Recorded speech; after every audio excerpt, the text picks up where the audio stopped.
Hello friends, welcome to your channel banglishdada. Today we are going to learn a new advanced structure. আজকে advance স্ট্রাকচারটা কি আসো আমরা দেখে নিই।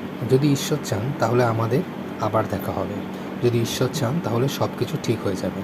এই ধরনের সেন্টেন্সগুলোকে আমরা ইংরেজিতে কীভাবে ট্রান্সলেট করব আসো দেখে নিই। প্রথমে ইফ গড উইলস বা গড উইলিংস, যার অর্থ হচ্ছে ঈশ্বর চাইলে বা যদি ঈশ্বর চান।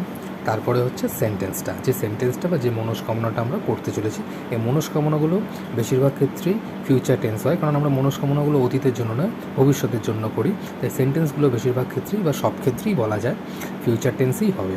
কয়েকটা উদাহরণ দেখে নিলে ব্যাপারটা আরও সহজ হয়ে যাবে। যদি ঈশ্বর চান তাহলে আমাদের আবার দেখা হবে। If God wills we will meet again.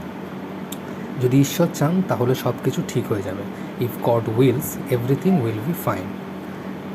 যদি ঈশ্বর চান তাহলে আমরা পরের বছর একটা বাড়ি কিনব। If God wills we will buy a house next year. যদি ঈশ্বর চান তাহলে আমি একজন অভিনেতা হব। If God wills I will become an actor. আশা করি আজকের ভিডিওটা বুঝতে তোমাদের অসুবিধা হয়নি। এই ধরনের ভিডিও আরও দেখার জন্য আমার চ্যানেলটাকে সাবস্ক্রাইব করো, আর এই ভিডিওটাকে অবশ্যই লাইক এবং শেয়ার করো। ভালো থেকো।